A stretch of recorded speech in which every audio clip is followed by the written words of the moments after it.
પાણી આપણે પીતા હોઈએ, ભલે ઊંચેથી પીવાનું હોય પાણી, મોઢે માંડીને પાણી પીએ તો પાણી એઠું ગણાય, બીજાને તો ન જ અપાય. પણ ઊંચેથી પાણી પીતા હો ને વધેલું પાણી છે ને એ સંતો બીજા સંતોને આપતા નહીં, એ અવિવેક ગણાય. તમે પાણી પીવો છો ને વધ્યું હોય બીજાને દેવું, એ અવિવેક છે. તુંબડીમાં એટલું જ પાણી લ્યો કે તમને જેટલું જોઈએ છે એટલું, અને પીવો છો તો ખાલી કરી નાખો તુંબડી. પછી નવું પાણી ભરીને બીજા સંતોને આપવું, અધૂરું પાણી નહીં. સંતો જમી રહે પછી હવે તો આપણી નળની વ્યવસ્થા હોય છે, તો જમી લીધા પછી પણ હાથ અને મુખ ધોવા જાય, ત્યારે મોટા સંતોને ઊભું રહેવું ન પડે એવી રીતે બીજા સંતોએ વર્તવું. અને એવી રીતે બધા વર્તતા હતા હો. મોટા સંતો હોય એને હાથ મુખ ધોવા માટે જગ્યા કરી દે, બીજા સંતો એક બાજુ ઊભા રહી જાય. એક જાતનો આ જીવનમાં વિવેક છે. અને આવો બધો વિવેક સંતો જીવનમાં રાખતા. દેહમાં રોગ થયા વિના જુદું જમતા નહીં, ભેગું કરીને જમતા. અને વૃદ્ધ સાધુ હોય એની આગળ નાના સંતો ઊંચા આસન ઉપર ક્યારે પણ બેસતા નહીં. હવે આ વિવેકરૂપી નેત્ર જેને ફૂટી ગયા હોય ને એને કોઈ જાતનું ભાન હોય નહીં, એ પછી આંધળો કહેવાય, વિવેક વગરનો. તો વિવેક જીવનમાં મહારાજ કે રાખે એ જ શોભા છે. વિવેક રૂપી જેને આંખો નથી, મનમાં ઈચ્છા આવે એમ વર્તે, અને એ સંતમાં શોભે પણ નહીં. એમ જાણીને સૌ સંતો વિવેક રાખતા.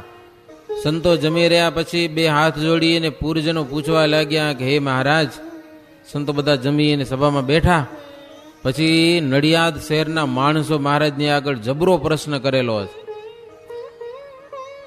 નડિયાદના માણસો બધા સત્સંગી કે સત્સંગી વગરના, એ કે હરી આ સંતો અત્યંત વિવેકી છે પણ અમને અલૌકિક દેખાય છે. ભોજન બધા ભેળા કરીને એક ચોર તો બગાડી નાખ્યું બધું. હો, જગતમાં જે બ્રહ્મચારીઓ છે, વૈરાગીઓ છે, સંન્યાસીઓ છે, કેટલાક કપડાં નથી પહેરતા, એ આવે છે અમારા શહેરમાં.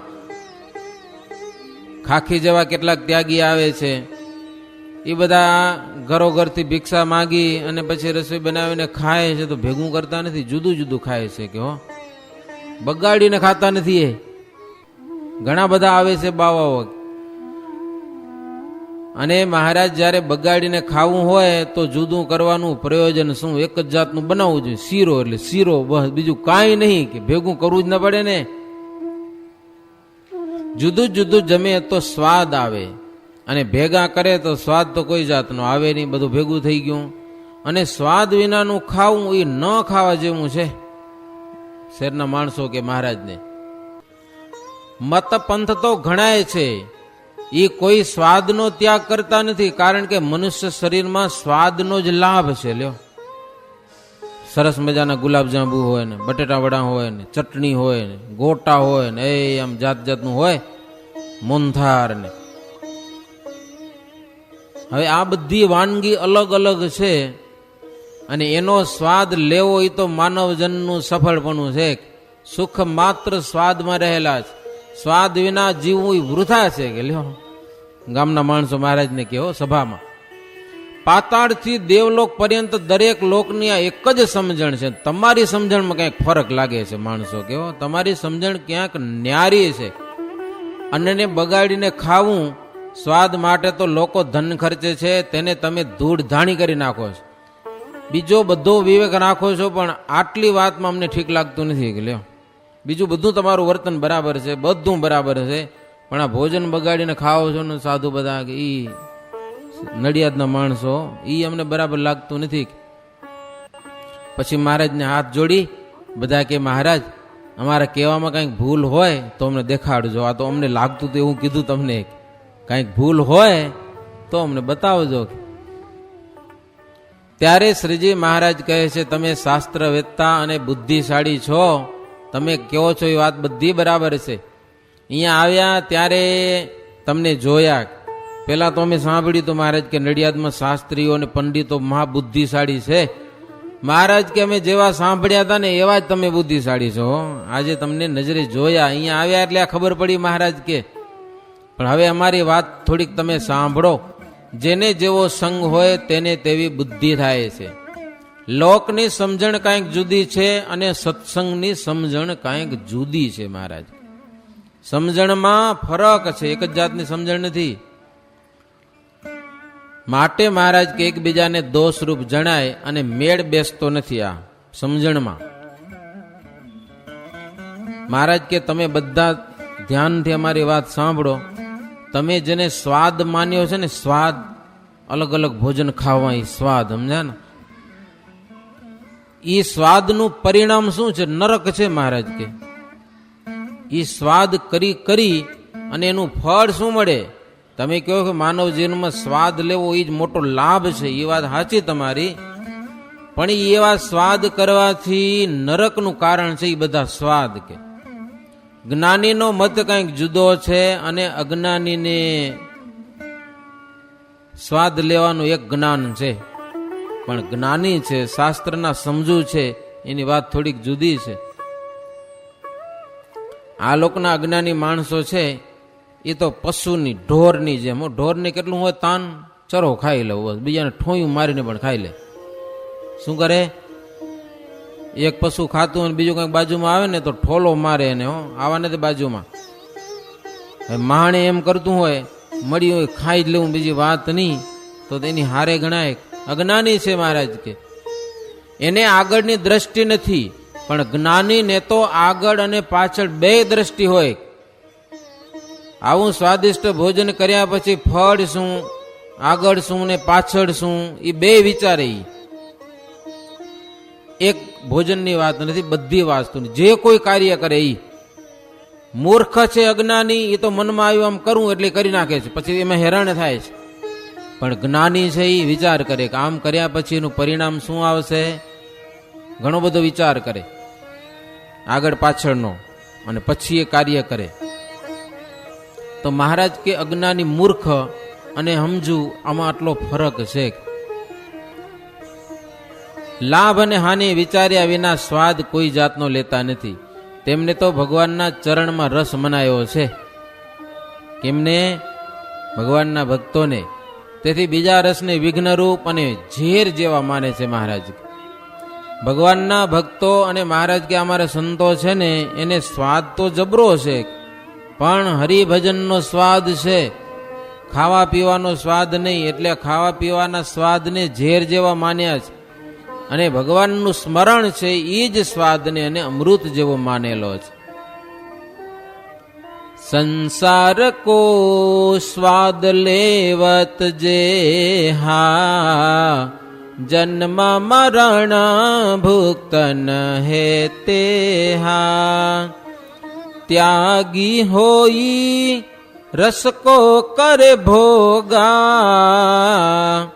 તાકો નાશ હોઈ જાવે જોગા. મહારાજ કે સંસારનો સ્વાદ લેને એને જન્મ અને મરણ ભોગવા પડે છે. ત્યાગી થઈને રસનો ભોગ કરવા જાય તો એને યોગ છે ને, એ યોગ સધાતો નથી, યોગનો નાશ થાય છે. મહારાજ કે હવે ધ્યાનથી તમે સમજો. કંઈક માછલું જળમાં રહે છે અને એને ઓલા ઢીમર લોકો કાંટામાં કંઈક લોટ નાખીને એને કાંટો મૂકે છે. હવે માછલું એ સ્વાદ લેવા જાય છે ને તો પ્રાણ ખૂવે છે. મહારાજ એ સાચું કોઈ ખોટું? તો એ હાવ સાચી વાત છે.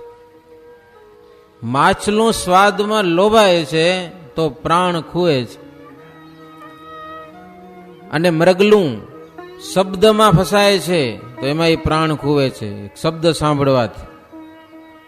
હાથી છે એ સ્પર્શના સ્વાદમાં ખાડામાં પડે છે અને પોતાના પ્રાણ ગુમાવે છે, અને કાં તો ક્યાંક પકડાય છે. માત્ર એક સ્પર્શના સ્વાદમાં, અડવાના સ્વાદમાં મરે છે મહારાજ. તો આ બધા એક એક સ્વાદથી પ્રાણ ગુમાવે છે. અને જેને પાંચે સ્વાદ બળવાન હોય તો મોક્ષ માર્ગથી તો મહારાજ કે અમે જાણીએ પડેલો જ છે. શબ્દ, સ્પર્શ, રૂપ, રસ અને ગંધ, આ પંચ વિષય છે. એ પાંચેના સ્વાદ એકલો ભોગવતો હોય તો મહારાજ કે મોક્ષના માર્ગમાંથી પડેલો છે. અને આ પાંચે સ્વાદ ભોગવનારને અનંત જન્મ સુધી એમાં તૃપ્તિ થતી નથી. આટલું ખાઈ લઉં, આટલું પી લઉં, આટલું માણી લઉં, આટલું જોઈ લઉં, આટલું સૂંઘી લઉં, આટલો સ્પર્શ કરી લઉં, અંત નથી આવતો. મહારાજ કે એને નરકના દુઃખોનો પણ આ લોકના સ્વાદ ભોગવનારને ક્યારે પણ અંત આવતો નથી. શ્રીહરિમાં અધિક સુખ છે. આવું સમજવા માટે તો જગતમાં થોડુંક ભગવાનને સુખ રચેલું છે. કેવી કથા છે, તમે ધ્યાનથી સાંભળજો. ભગવાને આ લોકમાં આવી અને થોડુંક સુખ આપ્યું માણસને. આમ તો પેલા નતું, લ્યો ને એમ કહીએ તો.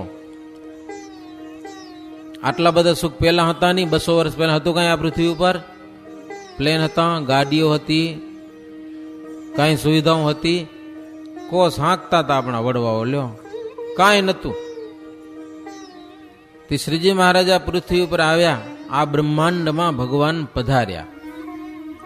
એ બ્રહ્માંડના લોકોને ભગવાન દુઃખી જોઈ અને થોડુંક સુખ આપ્યું. અને એ શા માટે સુખ આપ્યું? કે અમારી પાસે હજી ઘણું બધું સુખ છે, એ જોવા માટે, એ સમજવા માટે થોડુંક સુખ આપ્યું. અને એ સુખમાં આજે માણસો કેવા રચ્યા પચ્યા ને ફસાયા, જામ્યા પડ્યા છે. એક હરિભગતે બહુ સરસ મજાની વાત કરી, સમજ્યા ને? એ કે 200 વર્ષ પહેલા આ બ્રહ્માંડમાં કાંઈ નહોતું. શ્રીજી મહારાજા પૃથ્વી ઉપર પધાર્યા. હવે પછી લોકોને કંઈક એવી કંઈક બુદ્ધિ પ્રેરી થોડીક, એ બુદ્ધિના પ્રયોગે કરી અને દુનિયા બહુ આગળ વધી. અનેક જાતની ટેકનોલોજી દુનિયા આજે તૈયાર કરેલી છે, બહુ આગળ વધી. ઘર બેઠા બેઠા બધું દેખાય. લ્યો, ઘરમાં ટીવી આવી ગઈ. ટીવી કેટલું દેખાય? ભુજમાં સમયો થયો ને, તે કેટલાક માણસો ટીવીમાં જોતા જોતા બેઠા હતા ઘરમાં. સમયામ ના આવે કે સમયામાં કેટલી ગર્દી હોય ને ગરમી કેટલી હતી. કેટલાક તો મને 2 દી પછી જૂના મંદિરમાં આવતા, કેટલાક દર્શન કરવા, કેટલાક ગુજરાતના માણસો આવ્યા હતા, છેટ ગોધરા, દાઉદ ગોધરાથી. એ કે સ્વામી હવે દર્શન કરવા. મેં કીધું યજ્ઞ મને આવ્યા? તો યજ્ઞ તો ઘરે બેઠે બેઠે જોયો. કે લો, 1 અઠવાડિયું અમે રજા રાખી હતી, કે કામ ધંધા બંધ રાખ્યા હતા ને અહીંયા જોવા મળે એના કરતા અમને ટીવીમાં સરસ જોવા મળતું હતું. લ્યો, એ કે તમે કથા વાંચતા હતા મને. આ બધું અમે ટીવીમાં આખા અઠવાડિયા આખો લાઈવ પ્રોગ્રામ અમે ટીવીમાં જોયો. મંદિરના દર્શન થાય, મારા શ્રી આવે એના દર્શન થાય. અને વાત એ સાચી પાછી. સભામાં બેઠા હોય ને, સભામાં એને સ્ટેજ ઉપર એટલું ન દેખાય, એટલા માટે સભામાં ટીવી ગોઠવી હતી, એમાં તમે જોયા કરો. અહીંયા ક્યાં તમારી નજર પહોંચે? ઘરે બેઠા બેઠા અમે બધું જોયું અને હવે અહીંયા શાંતિ થઈ આવ્યા દર્શન કરવા. લે, હવે આરામથી દર્શન કર્યા, અહીંયા આવ્યા દર્શન કરવા. કેટલી ટેકનોલોજી આજે તમે વિચાર કરો. એક એક વસ્તુ, આખી દુનિયા હાવ મુઠ્ઠીમાં આવી ગયો, મુઠ્ઠીમાં દુનિયા આખી. તો આટલી બધી સુવિધા બ્રહ્માંડમાં શું કામ થઈ? એ હરિભગતે ગણતરી કરી કે ભગવાન પૃથ્વી ઉપર આવ્યા પછી કાંઈક બુદ્ધિનો પ્રયોગ દેતા ગયા, એને કરીને આ બ્રહ્માંડમાં આટલું બધું આગળ વધ્યું છે. બીજા બ્રહ્માંડોમાં આવું હશે કે નહીં હોય એ આપણે કલ્પના કરી શકીએ નહીં. તો ભગવાને થોડું સુખ આપેલું છે જીવને એક બતાવવા માટે. સેમ્પલ, તમે કોઈ કંપનીનો માલ લ્યો ને તો સેમ્પલ તમને મફત આપી દે. ખબર તમને? પૈસા ન લે, તમારે મફત દે. લ્યો, શું કામ દે આ સેમ્પલ? કે અમારો કંપનીનો માલ તમે ઘણો બધો લ્યો એટલા માટે. એવું સરસ મજાનું સેમ્પલ તમને આપે કે તમને એમ થાય કે આ માલ બરાબર છે. કેટલાક પછી છેતરવાળા હોય, છેતરી જાય. સમજાય? સેમ્પલ સારું બતાવે ને માલ પછી ખોટો ભરાવી દે. પણ ભગવાન એવો ધંધો નથી કરતા. આ લોકમાં જીવને થોડાક સુખ આપ્યા. ખાવો પીવો, હરો ફરો, મોજ મજા કરો. એને માટે એ પ્લેનો બનાવી, ટ્રેનો બનાવી, લક્ઝરી ગાડું, તમારી ઘરમાં કારું, કેટલી સુવિધા. આ ભગવાને માત્ર અલ્પ જેટલું સુખ આપ્યું છે જીવને. સુખામાં આપ્યું. શું કામ આપ્યું છે? કે આના કરતા અમારી પાસે તો કરોડ ઘણું છે, અનંત કરોડ ઘણું. અહીંયા તમે બંધાઈ ન રહ્યો, એ માત્ર સેમ્પલમાં બંધાઈ ન રહેવાય. પછી બીજો માલ આપણે જોઈએ એટલો લેવો પડે કે ન લેવો પડે? સેમ્પલ થોડું પૂરું થાય આપણે. એ તો આખા ઘરમાં જે વસ્તુ ગોઠવવી હોય એ સેમ્પલથી કંઈ પાર પડી જાય નહીં, અને સેમ્પલમાં રહી ન જવાય, બીજો માલ લેવો પડે. ભગવાને આ લોકનું સુખ આપ્યું છે ને સેમ્પલ પૂરતું આપ્યું છે, અને પોતા પાસે તો અતિ અનંત ઘણું સુખ છે. ભગવાનના ધામના અપાર સુખમાં દ્રષ્ટિ પહોંચે એટલા માટે મહારાજ કે આ લોકમાં ભગવાને જીવોને કાંઈક સુખ આપેલો છે. એવી દ્રષ્ટિ ન પહોંચે અને જગતના સુખમાં સાર જણાઈ જાય તો વેદ પુરાણ ભણે તો પણ એ આંધળા કુવામાં પડ્યો છે, અંધારિયા કુવામાં, કાંઈ નથી. મહારાજ કે વ્યાસજીએ ભારત અને 17 પુરાણો કર્યા. એમાં દેવતાઓની મોટપ બહુ બતાવ્યો, જાત જાતના દેવોની મોટપ બતાવી, પછી વ્રત તપ દાન યજ્ઞ એ બધાના ફળ બતાવ્યા, શું શું ફળ થાય, અને બ્રહ્મલોક સુધીના સુખોનું વર્ણન કર્યું. પણ મોક્ષના સુખનું વર્ણન બહુ થોડા પ્રમાણમાં કર્યું વ્યાસજીએ 17 પુરાણોમાં. હવે એ પુરાણો વાંચે એટલે માણસોને હવે મોક્ષની વાત તો બહુ ઝીણી એટલે મળે નહીં. એટલે આ લોકમાં દેવતાને આરાધના કરો તો આ મળે, ને પુત્ર જોઈતો તો આમ કરો તો ઈ મળે, સ્વર્ગ જોઈતો તો આમ કરો તો સ્વર્ગ મળે, મનગમતી પત્ની જોઈતી હોય તો શું કરવાનું, એ બધી વાતો કથામાં છે. લ્યો 17 પુરાણોમાં દ્રવ્ય જોઈતું હોય તો આમ કરવાનું. તો માણસો બધા ઈ જ સ્વાદમાં ચડી ગયા, મોક્ષ તો કોઈ હાથમાં લીધો જ નહીં. એટલે વ્યાસજીનું અવતાર કાર્ય અધૂરું રહી ગયું, સંતોષ એને પણ થયો નહીં. વ્યાસજીના અંતરમાં અશાંતિ વર્તવા લાગી, મનમાં સંતોષ ન થયો. પછી તો મૂંઝાઈ ગયા, વ્યાસજી પણ ભગવાનનો અવતાર મૂંઝાઈ ગયા. આશ્રમની બહાર નદી કિનારે જઈ અને આમ ઉદાસ થઈને બેસી ગયા કે હવે શું કરવું. ત્યાં તો ભગવાનની ઈચ્છાથી નારદજી આવ્યા અને વ્યાસજીને સમજાવ્યું કે તમે આ ખોટો ધંધો કરી નાખ્યો, જીવોને અમથાના તમે વિષયમાં ચોટતા કરી દીધા. લ્યો, ભલે તમે વાત લખી હશે મોક્ષની, પણ બહુ ઓછા પ્રમાણમાં. એક ટ્રક રેતીની ઠલવી હોય ને એમાં પછી તમે એકાદિક થારી ઓલી ખાંડની મિક્સ કરી નાખો તો પછી દાણો હાથમાં આવે. કીડી જેવા જીવને એકાદું દાણું ક્યાંક માન મળે. તો આટલું બધું તમે કામ કર્યું, પણ મોક્ષની વાત તો આટલી જ નાખી, બાકી તો બધું આ લોકનું સ્વર્ગમાં મોજ મજા કરો. નારદજી કહે ભગવાનના ચરિત્રોનું કંઈક કરો, એના સિવાય જીવને છૂટકો નથી. જ્યાં સુધી જીવ ભગવાનના ચરિત્રોમાં મશગુલ નહીં બને, ભગવાનના ચરિત્રોની કથા જ્યાં સુધી જીવને નહીં ગમે, નહીતર આજે કથા ઘણાને જોતી હોય પણ હાસ્ય નમવું જ ને, મજા આવે ને એમ એવી વાતો થતી હોય ને તાલીઓ વાગે ને જમાવટ થાય ને એમાં બહુ મજા આવે બધાને. પણ મહારાજ એક ગામથી બીજા ગામમાં ગયા અને થાળ જમ્યા ને કે આમાં હવે શું કે લ્યો ઈનું છે કે બધું હો. પણ એમાં જ્યારે સ્વાદ નહીં મનાય ને ભગવાનના ચરિત્રોમાં, ત્યાં સુધી જીવને છુટકારો નથી મળવાનો, છૂટકો નહીં થાય જીવનો. નારદજી કે ભગવાનના ચરિત્ર છે ને એમાં જ જીવને શાંતિ છે. ચરિત્રની રચના કરો, તમને અશાંતિ છે એ બુઝાવવા માટે બીજો કોઈ ઉપાય નથી. શ્રી હરિ ચરિત્રનો ઉચ્ચાર કરો તો જ આનંદ થાય. ભગવાન શ્રી કૃષ્ણ પરમાત્મા અનંત અવતારોમાં એ અવતાર શ્રેષ્ઠ છે નારદજી કે, અને એના ચરિત્ર જેવું બીજું કોઈ પાવન પવિત્ર નથી. જીવને પાવન થવા માટે ભગવાનના ચરિત્ર જેવું બીજું કાંઈ નથી. જ્યાં જ્યાં હરિ વિચર્યા હોય, જે જે ક્રિયા કરી હોય એ બધા જ દિવ્ય ચરિત્ર છે. ભગવાનનું બધું જ દિવ્ય છે. ગમે તે બોલ્યા હોય, ગમે એમ કર્યું હોય, ભગવાન ગમે તેમ કર્યું હોય, એ બધું દિવ્ય છે એમ વર્ણન કરો. નારદજી વ્યાસજીને કે એનો મહિમા સમજાવો જીવને. ભગવાનના ધામના સુખને સર્વથી અધિક મનાય એવું પ્રતિપાદન કરતું ભાગવત પુરાણ રચો. શ્રી કૃષ્ણને ન ભજે મરીને જમપુરીમાં જાય એવું કંઈક લખો. એવું તો તમે કાંઈ લખ્યું નથી કે લ્યો.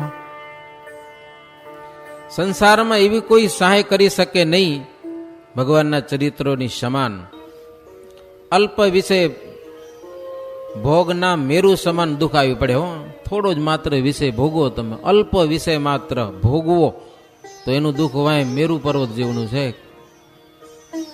21 લાખની 4 ખાણોમાં કરોડ કલ્પ સુધી જન્મવું મરવું પડે કે વિષય ભોગવાથી. એવું કંઈક પ્રતિપાદન કરો.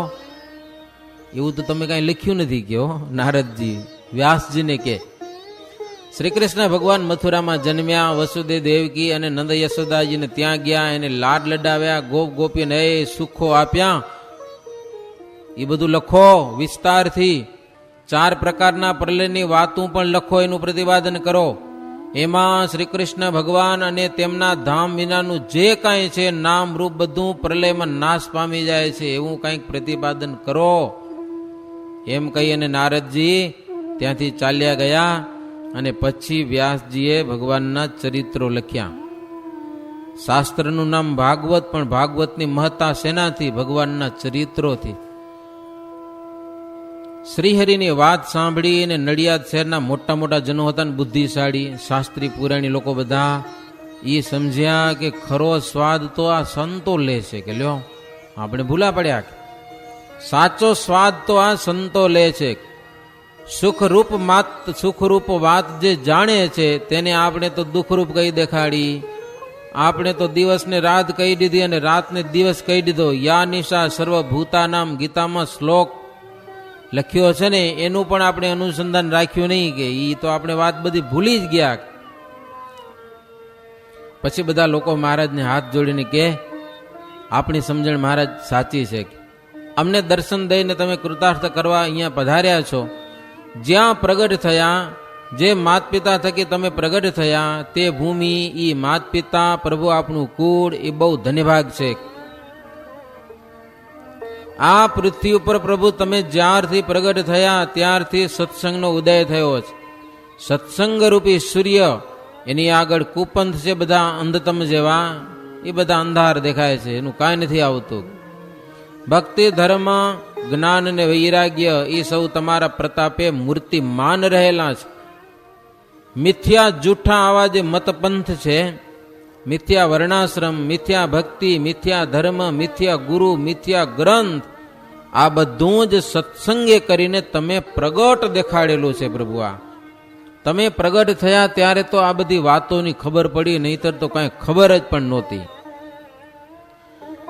નડિયાદ શહેરના વિદ્વાનો શ્રીહરિને કહે છે, પ્રભુ તમે કોઈને ખોટા નથી કહેતા હો, કે આ લોકો ખોટા છે ને આ ખોટા છે ને આ ખોટા છે, કોઈને તમે કાંઈ કહેતા નથી. પણ સત્સંગની શુદ્ધ રેણી કેણીથી બીજા બધા પંથ છે ને એ હકીકતમાં ઓળખાણા ત્યારે કે આ બધા ખોટા છે. મણીના મહેલ આગળ ઘાસના ઝૂંપડાની કદર કરવા માટે કેવું પડતું નથી. એક સોનાનો મહેલ છે અને બાજુમાં ઘાસની ઝૂંપડી છે, તો મહેલના વખાણ કરવા ન પડે કે ઝૂંપડી કરતા સારો ગણાય, એમ કેવું ન પડે. ગરુડ આગળ માખીનું સ્વરૂપ ઓળખાઈ જાય કે આ માખી છે, એમ કોઈને સમજાવી ન પડે કે આ ગરુડથી નાની છે. કલ્પતરુની સમાન બાવળનું વૃક્ષ થઈ શકે નહીં. ગમે તો મીઠો બાવળિયો હોય ને ભલે, પણ કલ્પવૃક્ષ જેવો તો ન જ કહેવાય. સૌનું હિત વિચારી ઇન્દ્ર વૃષ્ટિ કરે છે, તેમાં જવાસો સુકાઈ જાય છે. સૂર્યનો પ્રકાશ હોય ત્યાં સુધી તારા કે ચંદ્રનું તેજ દેખાય નહીં.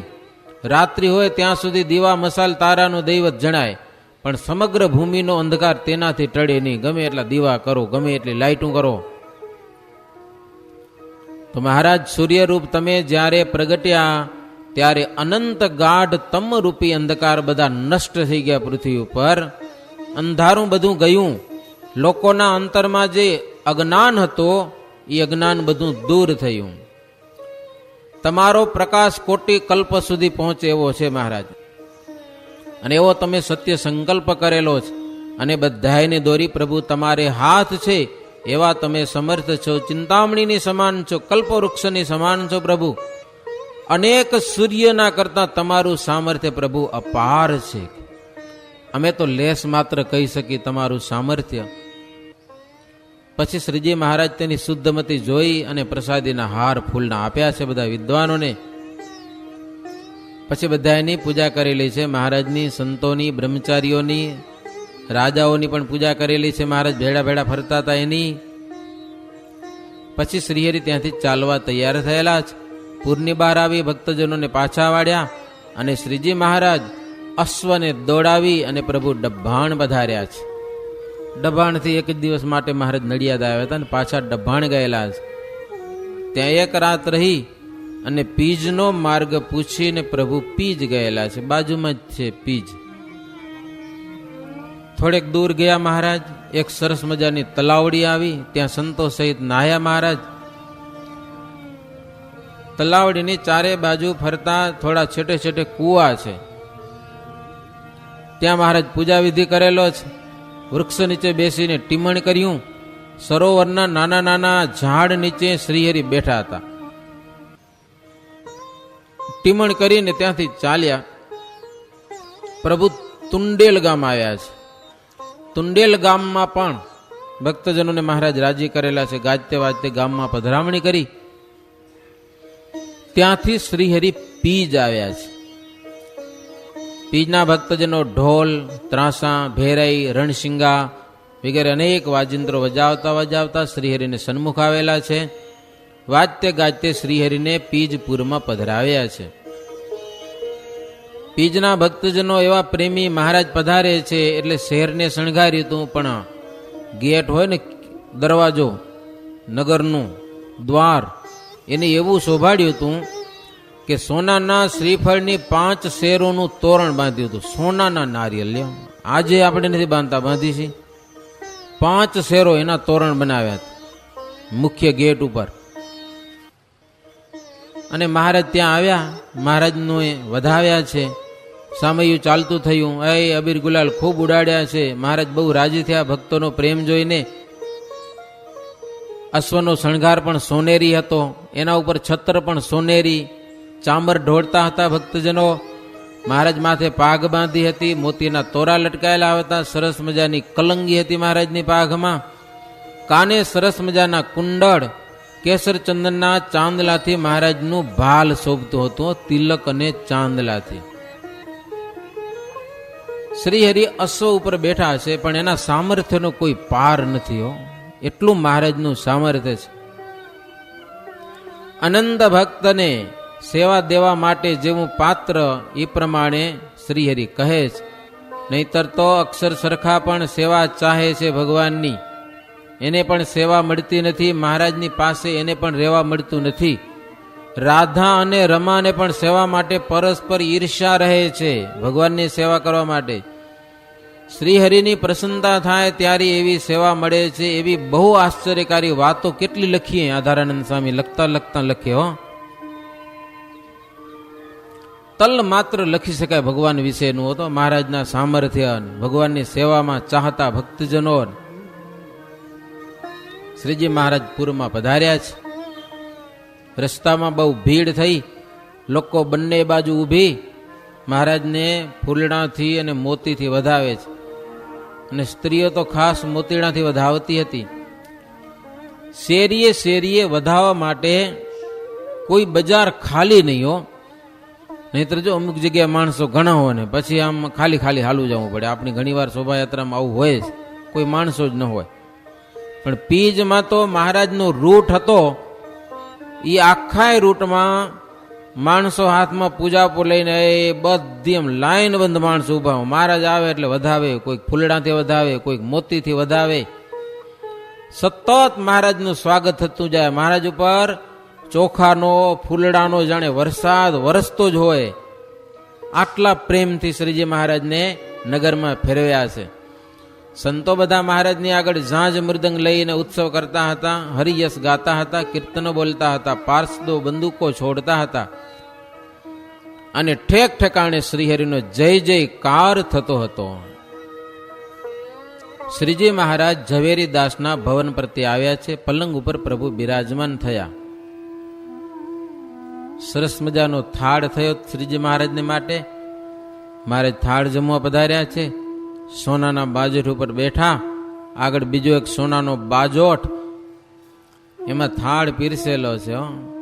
સરસ મજાના સાકરના કંસારમાં કાજુ, દ્રાક્ષ, ચારોલી, બદામ વગેરે મેવા તથા ખૂબ ઘી નાખેલું, ભજીયા, વડા અને લીલોતરીનું શાક, વાલ અને ઘીમાં તળેલા તુવેરના લીલવા તથા વટાણા, પાપડ, કેરીનું અથાણું વગેરે શ્રીહરિ જમ્યા. દહીં ભાત અને સાકર શ્રીજી મહારાજ જમ્યા છે. અને પછી સંતોની પંક્તિમાં મહારાજ જમીને સંતોની પંક્તિમાં બધાને પીરસ્યું છે રેલમ છેલ વાળી. હાથ ધોઈને શ્રીહરિ પલંગ ઉપર પોઢ્યા. સંતો 25 માળા ફેરવી અને પછી ધ્યાન કરવા લાગ્યા. 25 માળા ફેરવીને પછી મુક્તમુનિ વાજિંત્રની સાથે કીર્તન ગાવા લાગ્યા. આ પ્રમાણે જો કે નિત્યની રીત હતી હો, દરરોજ વાજિંત્રો લઈને કીર્તનો ગવાય, પછી ધ્યાન થાય, પછી સંતો પોઢતા. લગભગ રાતના 12 વાગે હુતા હો, ત્યાં સુધી ભજન કીર્તન કથા વાર્તા લગભગ દરરોજ કરતા મહારાજ. પ્રવાસમાં ગયા છે તો પણ. તો મુક્તાનંદ સ્વામી કે આવી તો દરરોજની રીત હતી, વારંવાર કેટલી લખવી. સંતો પાસેથી જે ગાન સાંભળતા ને, કથા કીર્તન અને વાત સાંભળે તેને ફરી વિષયમાં પ્રીતિ રહેતી નહીં. લ્યો, આવી તો વાતો હતી સભામાં, વિષયમાંથી પ્રીતિ ઉઠી જાય ને બસ ભગવાનમાં તાન લાગી જાય અને સંસારનો અભાવ થઈ જતો. સંસારની મનમાં જે ઈચ્છા થાય છે ને મટી જાતી. એ બધું શ્રીહરિના પ્રતાપથી હતું. કારણ કે સંસારની ગ્રંથિ અનંત કાળે પણ છેદાય એવી નથી. સંસારમાં જીવને એવી એક વૃત્તિ ચોંટી છે, એ ઉખેડવી બહુ કઠણ છે. મરી જાઓ તો ઉખડે નહીં, આવું બધું છે, બહુ અઘરું કામ છે. અને એ અહીંયાની નથી, બ્રહ્મલોક પર્યંત સંસારની ગ્રંથિ છે ને લોખંડ વજ્ર સાર જેવી છે. પ્રકૃતિ પુરુષને પણ લય કરી નાખે એવો મહાકાળ એનાથી પણ નષ્ટ થતી નથી. સંસાર પ્રત્યેની વૃત્તિ છે એ